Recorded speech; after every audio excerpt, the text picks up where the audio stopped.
روایت ہے کہ نبی کریم سرور عالم صلی اللہ علیہ وسلم نے ارشاد فرمایا کہ لا یؤمن العبد حتی یترک الکذب فی المزاح والمراء وان کان صادقا او کما قال صلی اللہ علیہ وسلم.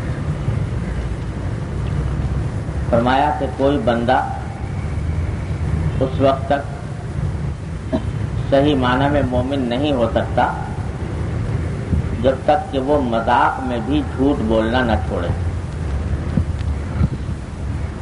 اور بحث مباحثہ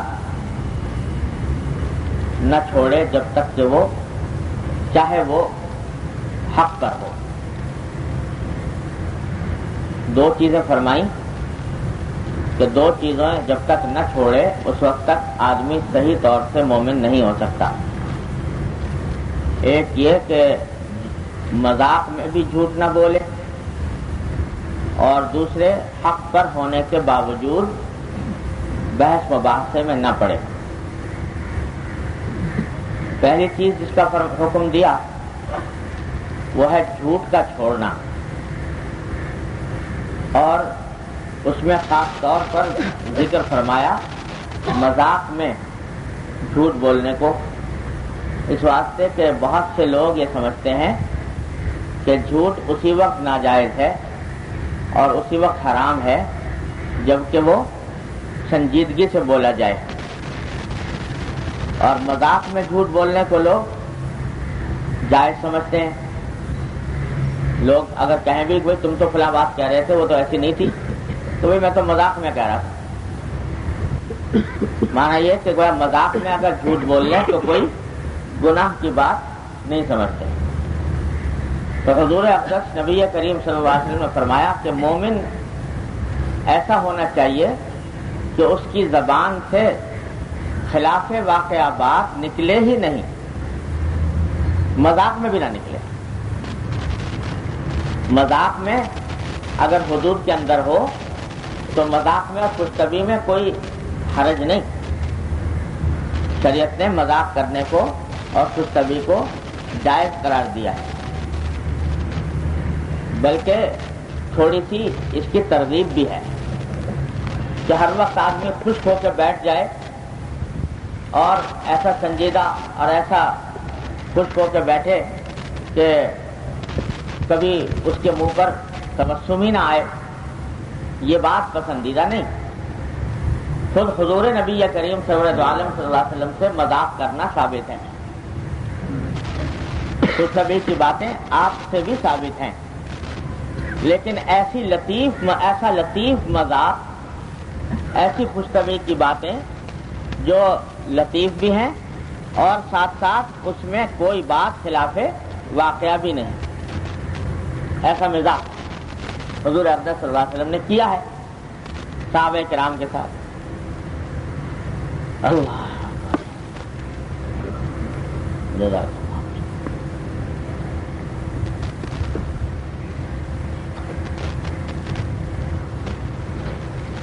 ایک خاتون آئی ایک مرتبہ آ کر عرض کیا کہ رسول اللہ مجھے ایک اونٹ دے دیجیے.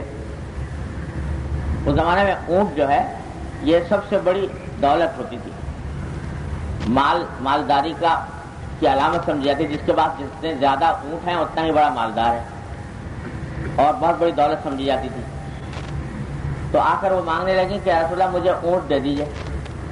تو آپ نے فرمایا بھائی ہم تمہیں اونٹ کا بچہ دیں گے، اونٹنی کا بچہ دیں گے.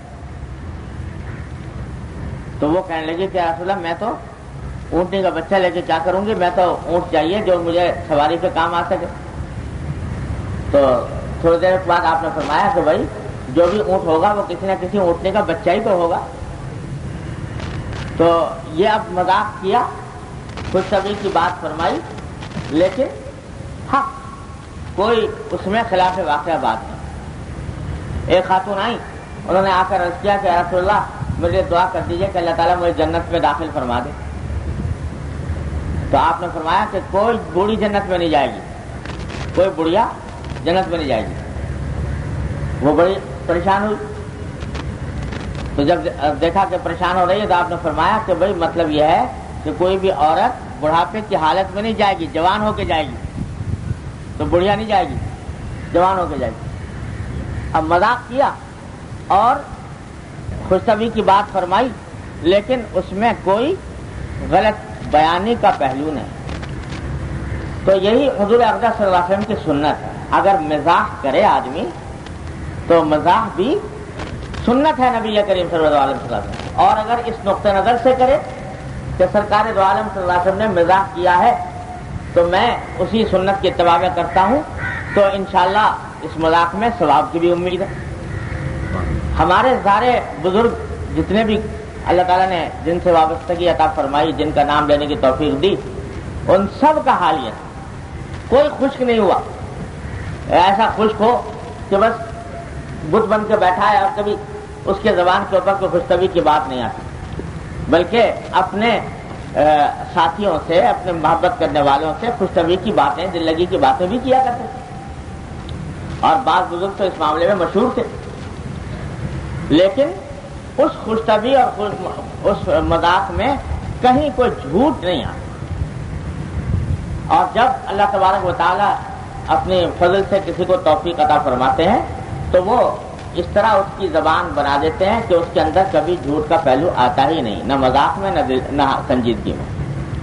اب ہمارے جو اقطاب ثلاثہ مشہور ہیں تھانے بھون کے، حضرت ان میں حضرت حافظ دامن صاحب شہید رحمۃ اللہ علیہ تھے، بڑے درجے کے اولیاء اللہ میں سے تھے، ایسے اولیاء اللہ میں سے تھے کہ بعض بزرگوں کا مکاشفہ ہے کہ سن 1857 کی کا جو جہاد ہوا تھا وہ اسی دولہا کی بارات سجانے کے لیے اللہ تعالیٰ نے منعقد کیا تھا، ایسے اولیاء اللہ میں سے۔ لیکن کوئی جا کے بیٹھے ان کی مجلس میں تو ہنسی دل لگی ہو رہی، اور کہا کرتے تھے کہ بھائی کسی کو اگر فتویٰ لینا ہو تو دیکھو مولانا شیخ محمد تھانوی صاحب بیٹھے ہیں، ان کے پاس چلے جاؤ۔ کسی کو کوئی ذکر وغیرہ سیکھنا ہو اور بیعت ہونا ہو تو حضرت حاجی امداد اللہ صاحب معاذ مکی رحمۃ اللہ علیہ تشریف فرمائیں، ان سے جاتے تعلق قائم کر لو، اور حقہ پینا ہو تو یاروں کے پاس آ جاؤ۔ یہ اس طرح کی دل لگی کی باتیں کرتے ہیں، لیکن اس دل لگی کے پردے میں اپنے باطن کے مقام بلند کو چھپایا ہوا۔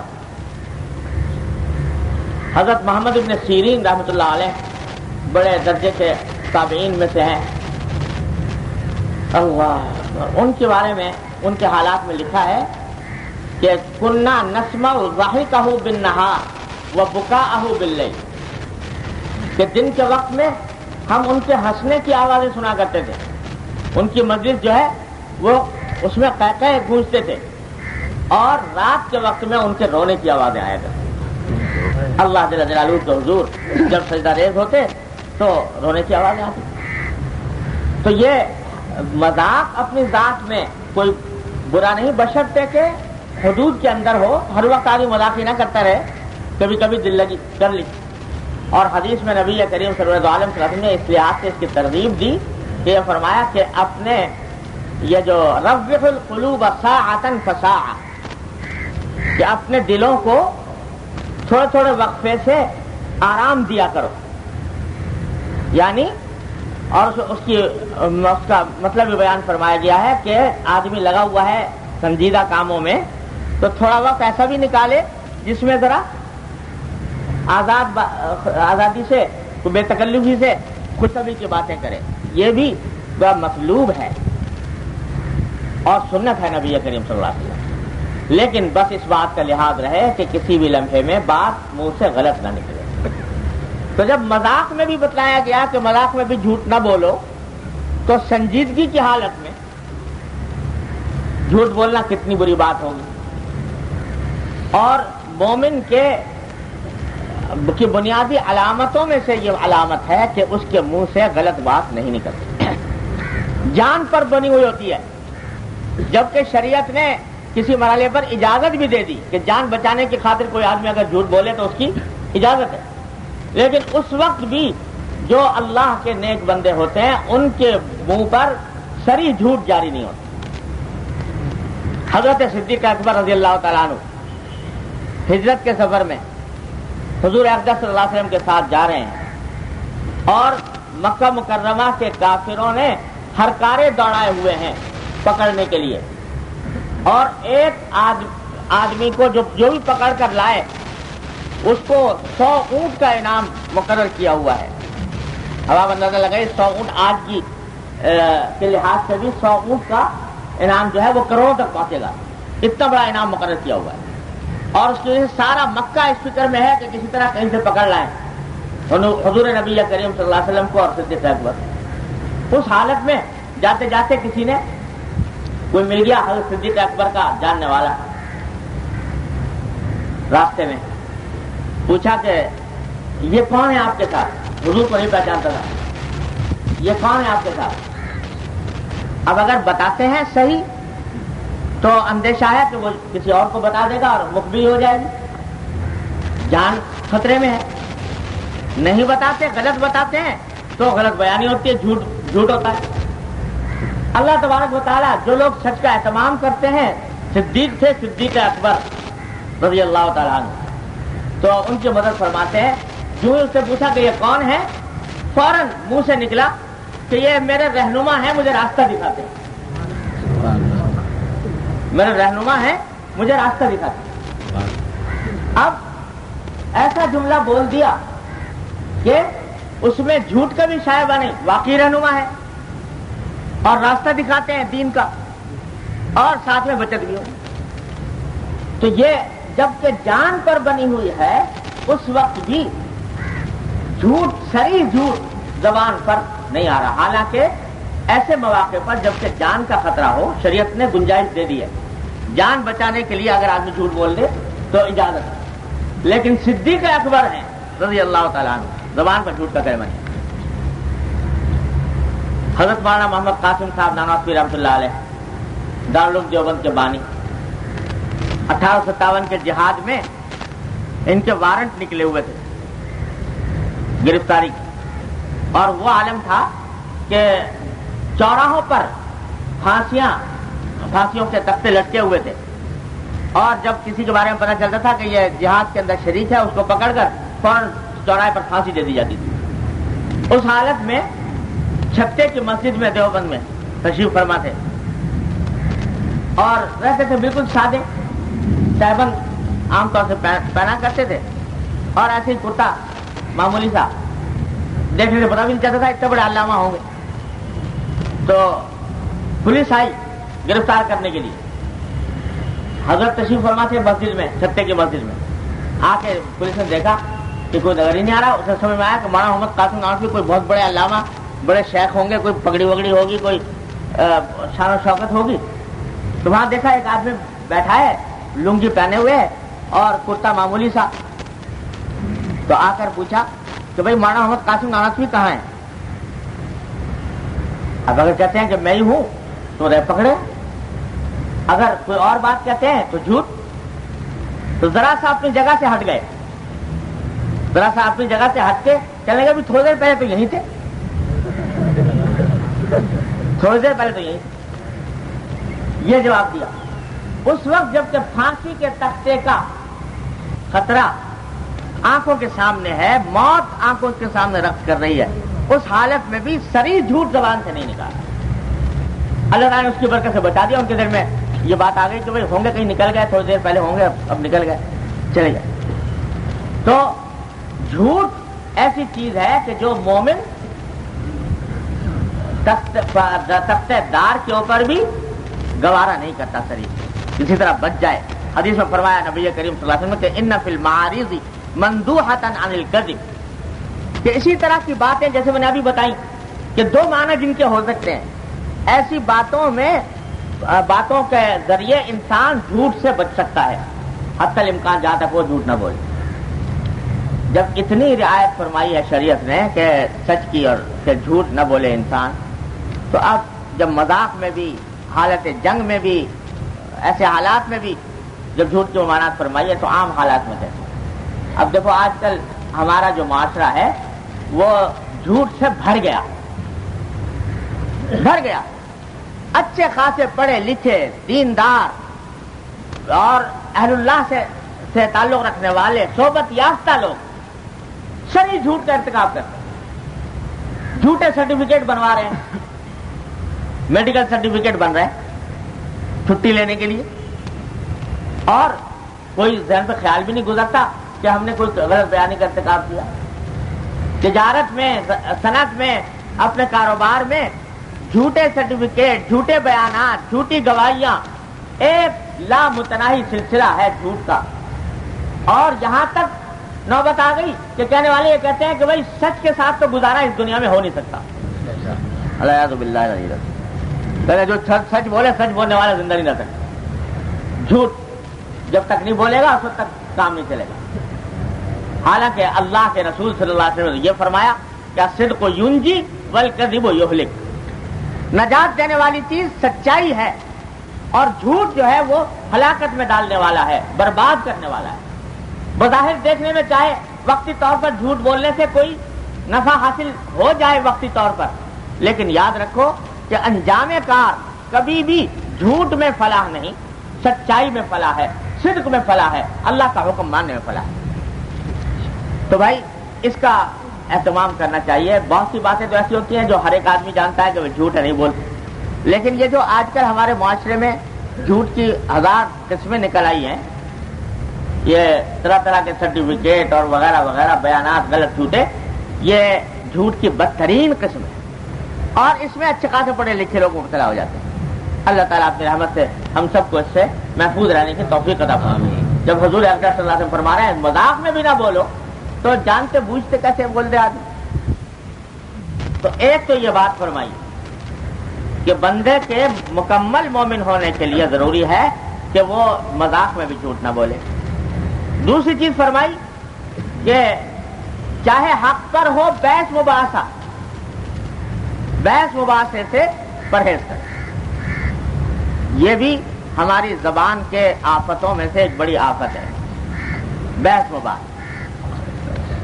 بڑا ذوق ہے لوگوں کو, جہاں چند مجلس جمی کوئی اور کوئی موضوع نکلا اور بحث مباحثہ شروع ہو, فضول باتوں پر جن کا کوئی دنیا میں فائدہ نہ آخرت میں فائدہ, ایسی باتوں پر بحث و مباحثہ.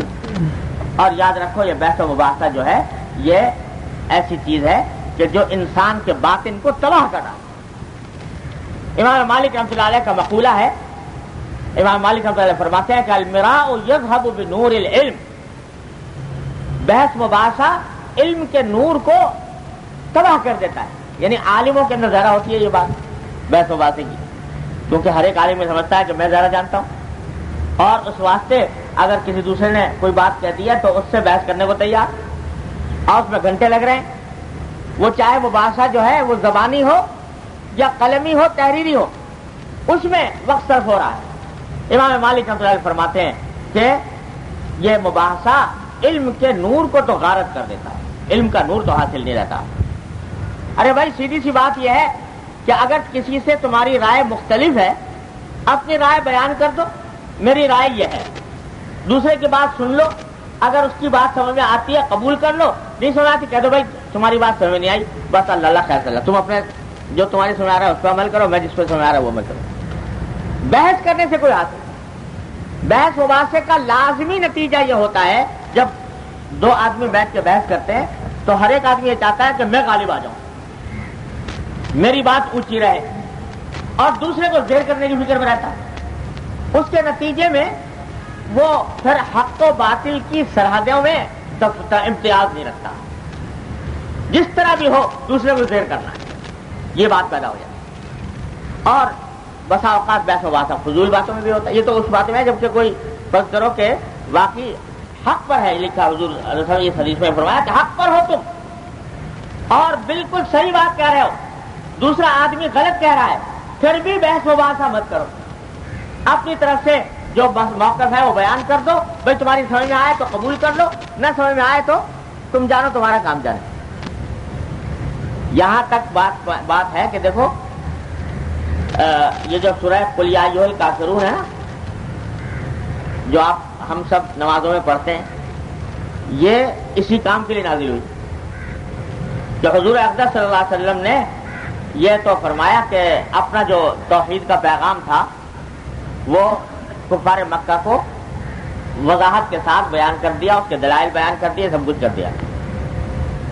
اب نوبت آ گئی بحث مباحثے کی، آتے تھے لوگ بحث مباحثہ کرتے تھے، تو اس پر یہ صورت نازل ہوئی۔ یہ فرمایا قل یا ایھا الکافرون لا اعبد ما تعبدون ولا انا عابد ما عبدتم ولا انتم عابدون ما اعبد۔ کیا ہے کافروں، سن لو کہ میں تم جس کی عبادت کرتے ہو میں ان کی عبادت نہیں کروں گا، اور تم اس کی عبادت نہیں کرتے جس کی میں عبادت کرتا ہوں۔ تو اب کیا ہے، لکم دینکم ولی دین، تمہارا دین تمہارے ساتھ، میرا دین میرے ساتھ۔ مطلب یہ کہ بحث مباحثہ کرنا نہیں میں چاہتا، جو دلائل ہیں حق کے وہ واضح کر دیے، بتا دیے، سنا دیے، سمجھا دیے۔ اگر قبول کرنا ہو قبول کر لو، اپنے فلاح کی خاطر، اپنے صلاح کی خاطر۔ آگے فضول بحث و مباحثے میں وقت ضائع کرنا نہ تمہارے حق میں ہے نہ میرے حق میں ہے، لہذا لکم دینکم ولی دین، تمہارے لیے تمہارا دین، میرے لیے میرا دین۔ خالص کفر اور اسلام کے معاملے میں بھی اللہ تبارک و تعالیٰ نے یہ فرما دیا کہ یہ کہہ دو ان سے بس، اور میں یہ کہہ دو کہ میں جھگڑا نہیں کرتا اور بحث مباحثے میں نہیں پڑتا۔ جب بالکل کفر و اسلام کے بارے میں یہ بات ہے تو اور دوسرے مسائل کے اندر جو ہر وقت بحث مباحثے کا سلسلہ چلتا رہتا ہے ہمارے درمیان، اللہ بچائے، یہ صرف باطل کو خراب کرنے والی چیز ہے۔ اگر کوئی بات کرنی ہو تو اس نقطہ نظر سے کرو کہ طلب حق کے ساتھ، کہ بھئی حق کی طلب لے کر دوسرے سے بات کر لو، اپنا جو موقف ہے بیان کر دو، دوسرے کا سن لو، سمجھ میں آیا قبول کر لو، نہیں سمجھ میں آیا بس چھوڑ دو، بس بحث نہ کرو۔ لوگ میرے پاس پتہ نہیں صبح شام فون اور خط اور میں لکھتے رہتے ہیں کہ صاحب ہماری فلاں صاحب سے بحث ہو جاتی ہے اور وہ یوں دلیل پیش کرتے ہیں، ہم کیا جواب دیں؟ یہ تو آپ بتاؤ، اگر یہ سلسلہ جاری رہے کہ وہ ایک دلیل پیش کریں اور آپ مجھ سے پوچھ لو کہ اس کا کیا جواب دیں، میں نے جواب دے دیا، اس کا پھر اس کو کوئی چوٹ دے دے گا، پھر پوچھو، ایک لامتناہی سلسلہ۔ سیدھی سی بات یہ ہے کہ بحث مباحثہ کرو ہی مت، اور حق کی بات ایک مرتبہ کہہ دو، اگر قبول کرتا ہے فبیا، نہیں قبول کرتا تو کہہ دو بھائی تم جانو، تمہارا کام جانے، میں تو جس طرح سے بڑھوں وہ سمجھ میں آ گیا، میرے اسی پر چلوں گا، بس اس سے آگے بڑھنے کی ضرورت نہیں۔ حضور اقدس نبی کریم صلی اللہ علیہ وسلم کی تعلیم تو یہی ہے کہ تم سچے ہو، برحق ہو، پھر بھی بحث مباحثے کے اندر نہ پڑو۔ آج کل ایک مستقل ہنر بن گیا، بڑا زبردست ہنر، مناظرے اور مناظرے کے اندر دوسرے کو شکست دینے کا ہنر، یہ ایک بڑا ہنر کا کام سمجھا جانے لگا۔ ہمارے حضرت تقی الامت مولانا تھانوی رضی اللہ تعالیٰ سے اللہ تعالیٰ ان کے درجات بلند فرمائے، جب نئے نئے دارالعلوم سے فارغ ہوئے دیوبند سے، تو اس وقت حضرت کو بڑا ذوق تھا جو باطل فرقے تھے ان سے مناظرے کرنے کا، اور کچھ عرصے یہ مناظروں کا سلسلہ جاری رکھا، اور واقعی جب جاتے تھے تو دوسرے کو زیر ہی کر دیتے تھے۔ اللہ تعالیٰ نے قوت بیان ایسی عطا فرمائی، لیکن کچھ دن کے بعد حضرت خود فرماتے ہیں کہ اس کے بعد ایسا دل ہٹا اس کام سے، ایسا دل ہٹا کہ اب کسی طرح بھی میں کسی سے مناظرہ کرنے کو تیار نہیں، اس واسطے کہ فرمایا کہ جب مناظرہ کرتا تھا دل میں ایک ظلمت محسوس ہوتی، مناظرے سے ظلمت محسوس ہوتی، تو اس واسطے پھر بعد میں ساری عمر پھر کبھی نہ صرف یہ کہ خود کیا نہیں بلکہ دوسروں کو بھی حتی الامکان منع کرتے تھے کہ یہ کچھ فائدہ مند نہیں ہے۔ کہیں اکا دکا کسی جگہ ضرورت پیش آ جائے اور معاملہ حق کی وضاحت کا ہو تو الگ بات ہے، لیکن عام مشغلہ اس کو بنانا اچھی بات نہیں، جب علماء کے لیے نہیں تو عام آدمیوں کے لیے دینی مسائل کے اوپر بحث کرنا یہ سب فضول بات ہے۔ اکبر الہ آبادی مرحوم جو اردو کے مشہور شاعر ہیں، انہوں نے ایک بڑا اچھا شعر کہا اس بحث مباحثے کے بارے میں۔ وہ کہتے ہیں کہ مذہبی بحث میں نے کی ہی نہیں، مذہبی بحث میں نے کی ہی نہیں، فالتو عقل مجھ میں تھی ہی نہیں۔ یہ مذہبی بحث جو ہے یہ وہ کرے جس کے پاس فالتو عقل ہو، تو مذہبی بحث میں نے کی ہی نہیں، فالتو عقل مجھ میں تھی ہی نہیں۔ تو یہ ہے ہر آدمی کو اس کے اوپر عمل کرنا چاہیے۔ ہاں کوئی مسئلہ معلوم نہیں تو بھائی پوچھ لو کسی جاننے والے، کوئی بات سمجھ میں نہیں آ رہی اس سے معلوم کر لو، طالب حق بن کے معلوم کر لو، بحث مباحثے کا کوئی سلسلہ۔ اللہ حضرت فرماتے ہیں اس پر، اس حدیث کے اوپر، اس سے معلوم ہوتا ہے کہ بحث و مباحثے سے ظلمت پیدا ہوتی ہے، کیونکہ ایمان کا کامل نہ ہونا ظلمت ہے، اور اسی لیے تم اہل طریقت کو دیکھو گے کہ بحث مباحثے سے سخت نفرت کرتے ہیں۔ اہل طریقت یعنی تصوف و سلوک کے راستے میں چلنے والے اولیاء اللہ، وہ بحث مباحثے سے سخت نفرت کرتے ہیں۔ اللہ، ایک زمانہ تھا جب ایک موضوع کے اوپر مجھے ایک کتاب میں نے لکھنی پڑی۔ ہمارے بزرگ تھے حضرت بابا نظمی حسن صاحب، اللہ تعالیٰ ان کے درجات بلند فرمائے، حضرت ہی کے خلیفہ تھے، ہمارے حضرت ابن عمر صلی اللہ تعالیٰ سے لوگ تھے، بڑے عجیب بزرگ تھے۔ تو انہوں نے ہی مجھ سے بلکہ فرمایا ایک مرتبہ کہ یہ خلافت و ملوکیت جو مولوی صاحب کی تصنیف تھی، اس میں بعض صحابہ کرام کے اوپر بڑے غلط انداز میں گفتگو تھی، تو فرمایا اس کے اوپر لکھو۔ میں نے لکھ دیا تو ادھر سے جواب آیا، جواب پر پھر میں نے لکھ دیا جواب، تو 2 مرتبہ ایسا ہو گیا کہ ایک مرتبہ میں نے لکھا، اس کا جواب انہوں نے دیا، پھر میں نے جواب لکھا۔ تو جب حضرت بابا صاحب رحمۃ اللہ علیہ نے وہ میرا دوسرا جواب پڑھا، تو پڑھنے کے بعد پھر مجھے ایک پرچہ لکھا جو میرے پاس آج بھی محفوظ ہے، اور اس میں فرمایا کہ میں نے تمہارا یہ مضمون پڑھا اور پڑھ کر بڑا دل خوش ہوا، دعائیں نکلی، اللہ تعالیٰ قبول فرمائے۔ اور پھر بعد میں ساتھ میں لکھا کہ اب اس مردہ بحثہ بحثی کو دفنا دیجیے،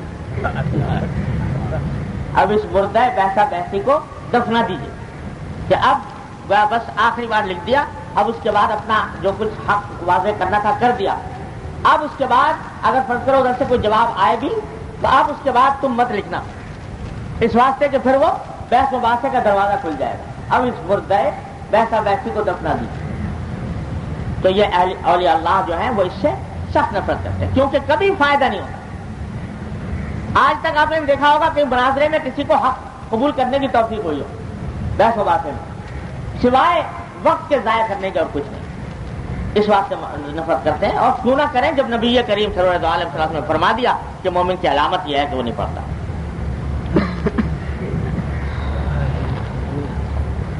اگلی حدیث ہے حضرت مغیرہ بن شعبہ رضی اللہ تعالی عنہ روایت فرماتے ہیں کہ نبی کریم سرور دو عالم صلی اللہ علیہ وسلم نے ارشاد فرمایا کہ لا تسبوا الاموات فتؤذوا الاحیاء۔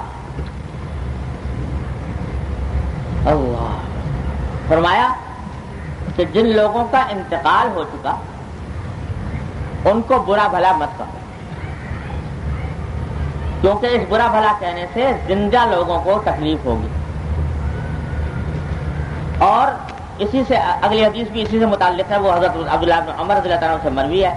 وہ فرماتے ہیں کہ نبی کریم صلی اللہ علیہ وسلم نے ارشاد فرمایا کہ اذکروا محاسن موتاکم وکفوا عن مساویہم، کہ اپنے مردوں کو کہ اچھائیاں ذکر کرو اور ان کی برائیاں ذکر کرنے سے باز رہو، ان کی برائیاں ذکر مت کرو۔ یہ 2 حدیثیں ہیں، دونوں ایک ہی جیسی ہیں تقریباً، کہ جب کسی کا انتقال ہو گیا ہو تو انتقال ہونے کے بعد اس کا اگر ذکر کرنا ہے تو اچھائی ہی میں کرو، برائی سے ذکر مت کرو کسی بھی مرنے والے کا جس کا انتقال ہو گیا، چاہے بظاہر اس کے اعمال کتنے ہی خراب رہے ہوں، لیکن تم اس کا ذکر جب کرو تو اچھائی کا ذکر کرو، برائی کا ذکر مت کرو۔ اللہ اللہ، یہاں سوال یہ پیدا ہوتا ہے اور غور طلب بات یہ ہے کہ یہی حکم تو زندوں کے لیے بھی ہے نا، زندوں کا بھی اگر ان کے پیچھے ذکر کریں تو برائی سے ذکر کرنا جائز ہے؟ نہیں، زندہ آدمی کا بھی ذکر اچھائی کے ساتھ کیا جائے گا، اور برائی سے اگر ذکر کریں گے تو غیبت ہو جائے گی۔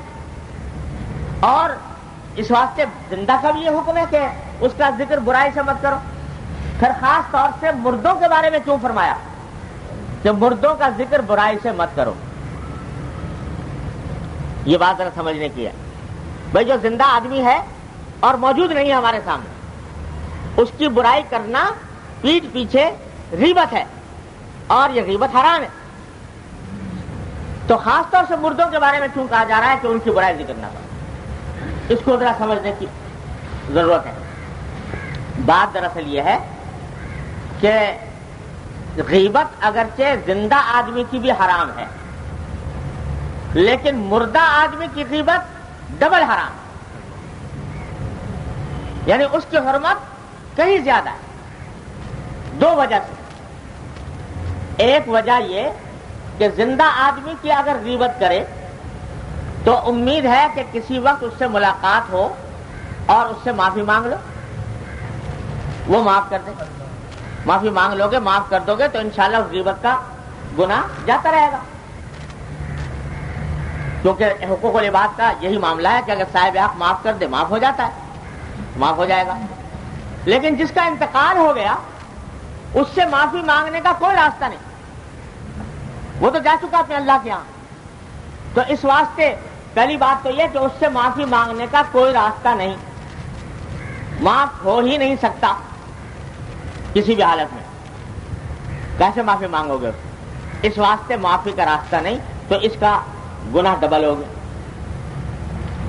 دوسری وجہ یہ مرنے والے کی غیبت کے منع ہونے کی کہ کیا پتا جس برائی کا تم ذکر کر رہے ہو اس کی اب تو اپنے اللہ کے پاس پہنچ گیا، ہو سکتا ہے اللہ تعالیٰ نے مغفرت کر دی ہو اس برائی کی، معاف کر دیا اس کو، تو اللہ میں نے تو معاف کر دیا، تم اس کی برائی کو لیے بیٹھے ہو، جس کے معنی یہ کہ اللہ تبارک و تعالیٰ کے ساتھ اس بندے کا معاملہ صاف ہو گیا، اللہ تعالیٰ نے اس کے ساتھ رحمت کا معاملہ فرما دیا، اور آپ اب بھی بیٹھ کے اس کی برائی کر رہے ہو، تو اس کے معنی یہ ہوئے کہ ایک طرح سے کہ اللہ تبارک و تعالیٰ کے فیصلے پر اعتراض ہو رہا ہے کہ اللہ تبارک و تعالیٰ نے تو معاف کر دیا، تم کہتے ہو کہ نہیں میں نہیں کرتا معاف، وہ تو ہے، وہ اتنا برا تھا، استغفر اللہ العظیم۔ تو اللہ تعالیٰ کے فیصلے پر حرف گیری ہو رہی ہے، یہ اور گناہ۔ اور تیسری بات یہ کہ غیبت میں بعض صورتیں ایسی ہوتی ہیں کہ جو جائز ہوتی ہیں، زندہ آدمی کی غیبت۔ ایک آدمی ہے وہ اس کی عادت خراب ہے، اور عادت خراب ہونے کی وجہ سے اندیشہ ہے کہ لوگ اس سے دھوکے میں مبتلا ہو جائیں گے، اور یا یہ کہ وہ کوئی کسی کو تکلیف پہنچا دے گا، تو کسی کے سامنے بتا دینا کہ بھائی دیکھو ذرا ہوشیار رہنا، فلاں آدمی کی ایسی عادت ہے، یہ غیبت جائز ہے کیونکہ اس کا مقصد دوسرے کو نقصان سے بچانا ہے۔ لیکن جو آدمی مر چکا، انتقال ہو گیا، اب تو وہ کسی کو تکلیف پہنچانے کی پوزیشن میں نہیں اور کسی کو دھوکہ دینے کی پوزیشن میں نہیں، لہذا اس کی غیبت کسی بھی حال حلال نہیں ہو سکتی۔ اس واسطے خاص طور پر ذکر فرمایا کہ وہ مرنے والوں کی غیبت نہ کرو، اس لیے خاص طور پر۔ تو ایک تو ہے کہ اس سے معافی نہیں مانگی جا سکتی، دوسرے ہو سکتا ہے اس کی مغفرت ہو گئی ہو، تیسرے یہ کہ اس کی غیبت کسی بھی حال میں جائز نہیں۔ چوتھی وجہ خود حدیث میں بیان فرمائی کہ سمجھ تو یہ رہا ہو کہ مردے کی برائی میں نے کی اور مردہ جا چکا اللہ میاں سے یہاں، تو لیکن اس کے آخر کچھ چاہنے والے بھی ہوں گے دنیا میں، اور جو اس کے چاہنے والے ہیں ان کو پتہ لگے گا کہ میرے مرنے والے عزیز قریب دوست کی برائی کی گئی ہے، تو ان کو تکلیف پہنچے گی۔ تو اگر فرض کرو دنیا میں کسی آدمی کی غیبت کرو زندگی میں، تو اس آدمی سے معافی مانگ لو، صرف جس کی غیبت کی گئی ہے بات ختم ہو گئی۔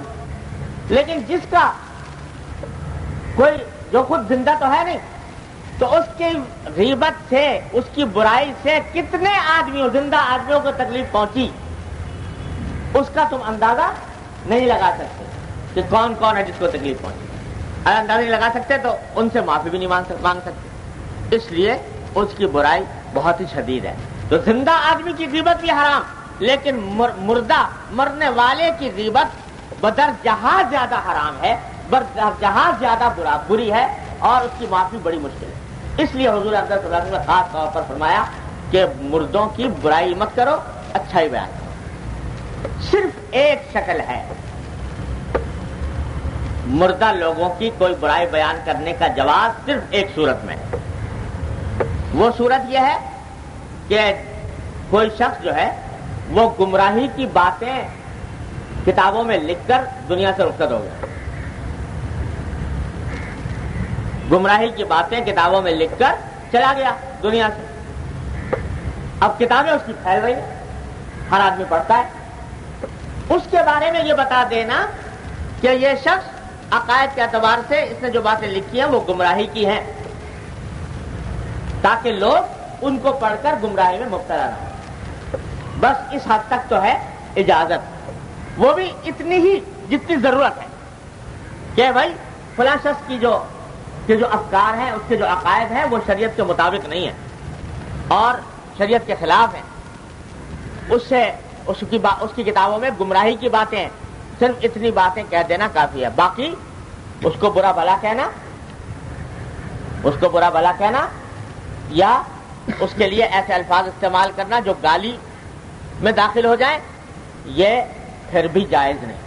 کیا پتا گمراہی کی باتیں تو لکھ گیا دنیا میں، اور پتہ نہیں بعد میں اللہ تعالیٰ نے توفیق دے دی مرتے وقت توبہ کی، اور اس توبہ کی وجہ سے اللہ تبارک و تعالیٰ کے ہاں اس کی معافی ہو گئی ہو، لہذا اس کے اوپر ایسے الفاظ کا اطلاق کرنا، چاہے وہ کتنا ہی بظاہر گمراہ معلوم ہوتا ہو، کہ جو گالی کے ذیل میں آ جائیں، اور جس سے اس کا بعض لوگ کہہ دیتے ہیں ایسے آدمی کو وہ تو جہنمی تھا، اعوذ باللہ العلی، تو یہ فیصلہ کر دینا کسی کے بارے میں کہ جہنمی تھا، اعوذ باللہ، یہ فیصلہ صرف ایک ہی کے قبضے میں ہے کہ کون جنتی ہے کون جہنمی ہے۔ تم کون ہو اس کے اوپر حکم لگانے والے کہ وہ جہنمی تھا، یا تم کون ہو اس کے بارے میں یہ کہنے والے کہ وہ مردود تھا۔ یہ ایسے الفاظ استعمال کرنا کتنا ہی بڑا گمراہ کیوں نہ ہو، اس کے بارے میں یہ الفاظ استعمال نہ کرو۔ کیا پتہ اللہ تعالیٰ نے آخر وقت میں کیا توفیق دے دی اس کو، تو اس کے اوپر یہ فیصلہ۔ ہاں، اس کے جو کچھ اعمال کیے، جو کچھ اس نے گمراہی پھیلائی، اس کی تردید کر دو کہ یہ سارے عقائد جو ہیں یہ گمراہانہ تھے اور کوئی آدمی ان سے دھوکے میں نہ آئے۔ تو یہ بڑے یاد رکھنے کی بات ہے جو حضور اقدس صلی اللہ علیہ وسلم نے ارشاد فرمائی کہ مرنے والوں کے محاسن ذکر کرو اور برائیوں سے پرہیز کرو۔ یہاں برائیوں سے صرف پرہیز کرنے کا ذکر نہیں کیا، بلکہ ساتھ میں یہ بھی فرمایا کہ اس کی اچھائیاں ذکر کرو۔ اس کی ترغیب دی کہ مرنے والے کے اچھے اعمال کا ذکر کرو۔ یہ کیوں؟ میں نے اپنے بعض بزرگوں سے سنا کہ اس کی حکمت یہ ہے کہ جب کوئی مسلمان کسی مرنے والے کی کوئی اچھائی ذکر کرتا ہے، کوئی نیکی کی بات ذکر کرتا ہے، تو یہ ایک طرح سے گواہی ہوتی ہے اس کے حق، اور اس گواہی کی بنیاد پر بسا اوقات اللہ تبارک و تعالی اس کے اوپر فضل فرما دے تو بھائی میرے نیک بندے تمہارے حق میں گواہی دے رہے ہیں اچھائی کی، تو چلو تمہارے اوپر کرم فرما دے۔ تو اچھائی کا ذکر کرنا فائدہ مند ہے، اس سے اس کو فائدہ پہنچ جائے، اور جب اس کو فائدہ پہنچ گیا تمہاری گواہی کی بدولت، اللہ نے کسی مرنے والے کو فائدہ پہنچا دیا، تو کیا بعید ہے کہ اللہ تعالیٰ تمہیں بھی اس کی بدولت کہ تم نے میرے ایک بندے کو فائدہ پہنچایا، چلو تمہیں بھی بخش دے، تمہاری بھی اللہ تبارک و تعالیٰ مغفرت فرمائے۔ اس لیے صرف اتنا ہی نہیں کہ برائی نہ کرو، بلکہ اچھائی کی بات کرو۔ اذکروا محاسن موتاکم، اپنے مرنے والوں کی اچھائیاں ذکر کیا کرو، تو اس سے تمہاری ان کو بھی فائدہ پہنچے گا انشاءاللہ، اور تمہیں بھی فائدہ پہنچے گا۔ لا الہ الا اللہ۔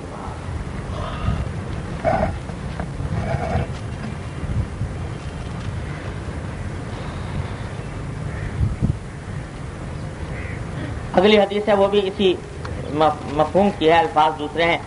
حضرت عائشہ صدیقہ رضی اللہ تعالیٰ عنہ سے مروی ہے، فرمایا کہ لا تذکروا موتاکم الا بخیر، کہ اپنے مرنے والوں کا ذکر مت کرو مگر اچھائی کے ساتھ۔ اور اچھائی کے ساتھ ذکر میں یہ بات بھی داخل ہے کہ بھائی جب تم اس کی اچھائی ذکر کر رہے ہو تو اس کے حق میں دعا کر دو، اللہ تبارک و تعالیٰ اس کی مغفرت فرمائے، اس پر اپنا فضل فرمائے، اس کو اللہ تعالیٰ اپنے عذاب سے محفوظ فرمائے، دعائیں کر دو. دعا کر دو گے تو وہ دعا ڈبل فائدہ دے گی. ایک تو دعا کرنا بذات خود ثواب ہے، کسی بھی کام کے لیے کرے آپ ثواب ہے، بذات خود عبادت. اور دوسرے کسی مسلمان کو فائدہ پہنچانے کا اجر و ثواب بھی اس میں حاصل ہو جاتا ہے. تو اس طرح اس کی دعا کرنے کے اندر اپنا بھی فائدہ ہے اور ڈبل فائدہ ہے. اللہ تبارک و تعالیٰ اپنی رحمت سے ہم سب کو اس پر عمل کی توفیق عطا فرمائے. 20 لا الہ الا اللہ. اب آگے ایک حدیث ایسی ہے کہ وہ ذرا تھوڑی تفصیل چاہتی ہے اور مجھے ذرا آج مغرب کسی اور جگہ پڑھنی ہے، مغرب کی نماز. تو انشاءاللہ تعالیٰ اللہ نے زندگی عطا فرمائی تو اگلے اتوار کو اس کو شروع کریں گے. کسی اور جگہ مجھے آج نماز پڑھنے کے لیے جانا ہے. دعا فرمائیں. اللہ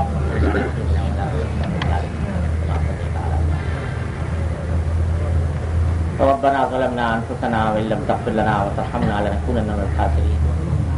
ربنا ظلمنا انفسنا وان لم تغفر لنا وترحمنا لنكونن من الخاسرين. ربنا ظلمنا انفسنا وان لم تغفر لنا وترحمنا لنكونن من الخاسرين. ربنا آتنا في الدنيا حسنة وفي الآخرة حسنة وقنا عذاب النار. ربنا لا تدع لنا ذنبا الا غفرته ولا هما الا فرجته ولا دينا الا قضيته ولا مريضا الا شفيته ولا ميتا الا رحمته ولا حاجة من حوائج الدنيا والآخرة الا قضيتها ويسرتها يا ارحم الراحمين. یا ارحم الراحمین اپنے فضل و کرم کی رحمت سے ہمارے تمام گناہوں کو معاف فرما. یا اللہ اپنی رحمت سے ہمارے اعمال و اخلاق کی اصلاح فرما. یا اللہ ہمیں صراط المستقیم کی توفیق عطا فرما. یا اللہ ہمیں اتباع سنت کی توفیق کامل و راسخ عطا فرما. یا اللہ ہر طرح کے منکرات سے، گناہوں سے ہمارے گھر والوں، اعزاء احباب سب کی حفاظت فرما. یا اللہ ہمارے ماحول کو درست فرما. یا اللہ ہمارے خیالات کو درست فرما. یا اللہ ہم بے ہمت عطا فرما، بے حوصلہ ہیں حوصلہ عطا فرما. یا اللہ گناہوں سے بچنے کی توفیق عطا فرما. یا اللہ اپنی رحمت سے ہمارے ظاہر و باطن کی اصلاح فرما. یا اللہ ہمارے ظاہر و باطن کی اصلاح فرما. یا اللہ اپنی رحمت سے تمام حاضرین اور تمام حاضرات کو ان کے تمام جائز مقاصد میں کامیابی عطا فرما. یا اللہ سب کی پریشانیوں کو دور فرما، سب کی مشکلات کو آسان فرما. یا اللہ ہر طرح کے شر سے، ہر طرح کے فتنوں سے ہمارے گھر والوں متعلقین سب کی حفاظت فرما. یا ارحم الراحمین جن لوگوں نے ہم سے دعا کے لیے کہا ہے اپنی رحمت سے ان سب کے دلی مرادوں کو پورا فرما. یا اللہ سب کی پریشانیوں کو دور فرما، سب کی مشکلات کو آسان فرما. اللهم انا نسألك من خير ما سألك منه عبدك ونبيك محمد صلى الله عليه وسلم ونعوذ بك من شر ما استعاذ منه عبدك ونبيك محمد صلى الله عليه وسلم. ربنا تقبل منا انك انت السميع العليم وتب علينا انك انت التواب الرحيم. وصلى الله تعالى على خير خلقه محمد وآله وصحبه اجمعين. آمين برحمتك يا وما أرسلناك إلا كافة للناس بشيرا ونذيرا ولكن أكثر الناس لا يعلمون. ويقولون متى هذا الوعد إن كنتم صادقين. قل لكم ميعاد يوم لا تستأخرون عنه ساعة ولا تستقدمون. وقال الذين كفروا لن نؤمن بهذا القرآن ولا بالذي بين يديه ولو ترى إذ الظالمون موقوفون عند ربهم يرجع بعضهم إلى بعض القول يقول الذين استضعفوا للذين استكبروا لولا أنتم لكنا مؤمنين. قال الذين استكبروا للذين استضعفوا أنحن صددناكم عن الهدى بعد إذ جاءكم بل كنتم مجرمين. وقال الذين استضعفوا للذين استكبروا بل مكر الليل والنهار إذ تأمروننا أن نكفر بالله ونجعل له أندادا وأسروا الندامة لما رأوا العذاب وجعلنا الأغلال في أعناق الذين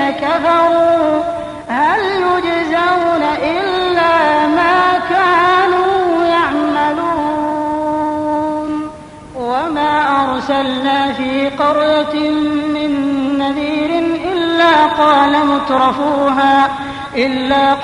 مترفوها إنا بما أرسلتم به كافرون وقالوا نحن أكثر أموالا وأولادا وما نحن بمعذبين قل إن ربي يبسط الرزق لمن يشاء ويقدر ولكن أكثر الناس لا يعلمون وما أموالكم ولا أولادكم بالتي تقربكم عندنا زلفى إلا من